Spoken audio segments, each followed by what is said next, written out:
Hello everyone. In today's video, we dive into the latest article by Dr. Turki Faisal Al-Rasheed, published in Arab News. The title is Saudi Arabia and the Balance of Power. Before we begin, let me introduce the author. Dr. Turki Faisal Al-Rasheed, a Saudi businessman, academic, and thought leader. As an adjunct professor at the University of Arizona and advisor, American University of Beirut, Faculty of Food and Agricultural. Dr. Turki Faisal Al-Rasheed, founder of Golden Grass Incorporated. He brings a rare blend of vision, expertise, and real-world insight to every article he writes. Dr. Al-Rasheed is also a distinguished author. His upcoming book, Saudi Arabia, Transformation, Uncertainty, and Sustainability, explores the kingdom's evolving economic and social landscape amid global change, offering deep insights into development, resilience, and long-term sustainability. Let's dive in. It feels like we're living through this moment of just massive global change, right? Old alliances, they're fracturing, new powers are rising up. So today, we're going to dive into a really fascinating analysis from Dr. Turki Faisal Al-Rasheed. It's all about how Saudi Arabia isn't just navigating this chaos, but might actually be shaping a whole new balance of power. So to really get a handle on where the world is headed, you first have to understand the chaos of right now. And according to this analysis, the international system we've all known for decades, well, it isn't just changing, it's literally breaking apart. I mean, that is a stunningly blunt statement, isn't it? This came from the Munich Security Conference, and it really just captures a stark new reality. Think about it. That predictable, rules-based world we've known since 1945, the one governed by international laws and big institutions, it's gone. And what's replaced it? Well, the source calls it an era of raw great power politics. Basically, the old map just doesn't apply anymore. And the Munich Security Report has this incredibly powerful term for this new reality: wrecking ball politics. It's such a great visual, right? It describes a world where, well, destructive impulses are just overpowering any attempts at reform, a world where it's become more common to break things down than to build them up. And that idea of cooperation between major nations? Yeah, that's fading, and fast. So, what does this shift actually look like in practice? Well, for decades, we pretty much lived in a unipolar world, right? Dominated by the US.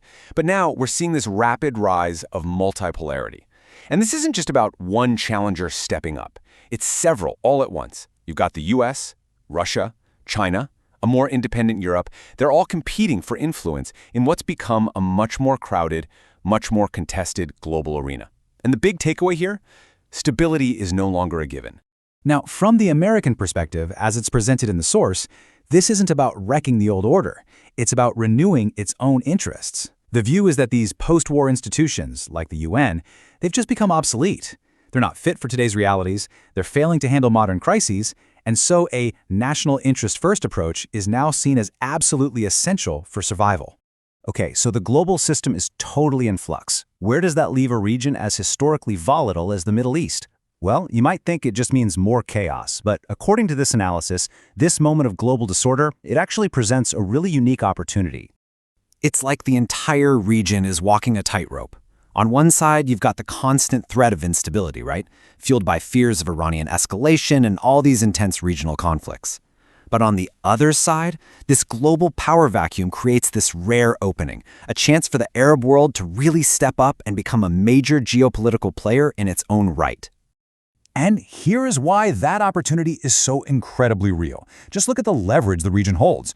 We're talking about vast energy reserves, of course, control over absolutely critical shipping lanes like the Suez Canal and the Strait of Hormuz, minerals that are essential for all our modern tech, and a huge young population. I mean, these aren't just regional assets, they are foundational pillars of the entire global economy. So, if the region has all this incredible potential, who's going to lead the charge? Well, the analysis points directly to one nation that has completely, fundamentally changed its approach to foreign policy, and that's Saudi Arabia. And this quote from the author, Dr. Al-Rasheed, is really the key to understanding everything. It signals this massive shift from being reactive to being proactive. So instead of just sitting back and responding to crises as they pop up, Saudi Arabia is now actively taking the initiative. It's trying to shape events, to get ahead of them, to counter fragmentation before it even starts. But why the big shift now? Well, the motivation is deeply, deeply connected to its ambitions at home. Look, Saudi Arabia gets it. Its massive, transformative Vision 2030 plan, it can only succeed if the region around it is stable and secure. It's that simple. Suddenly, foreign policy and domestic prosperity are two sides of the very same coin.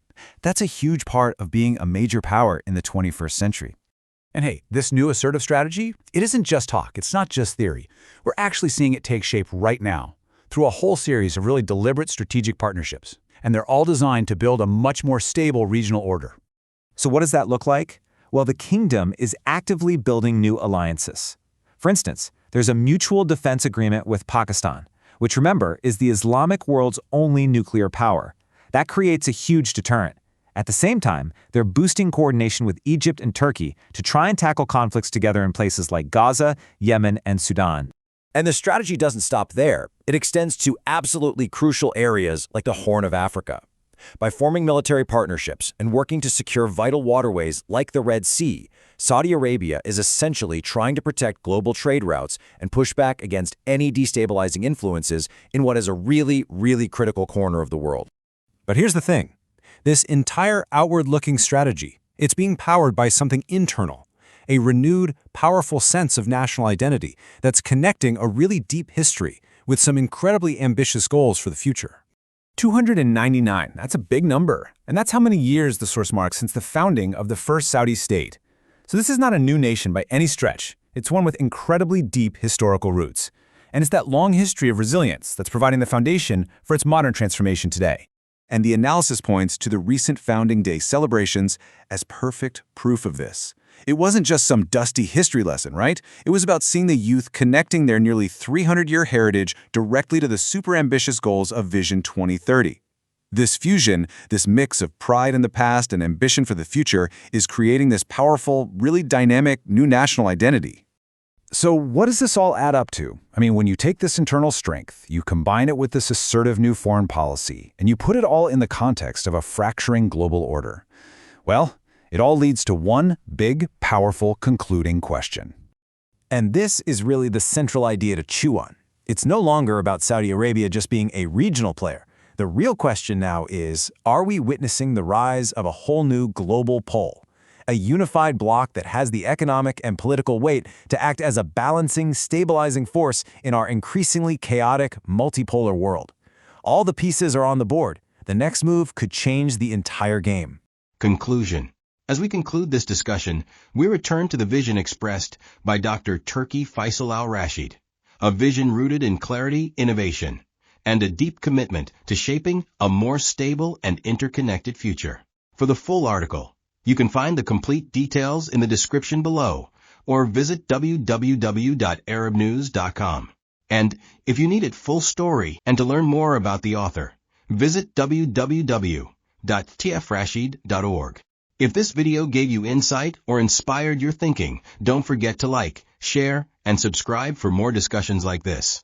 Thank you for watching. Stay informed, stay curious, and see you in the next video.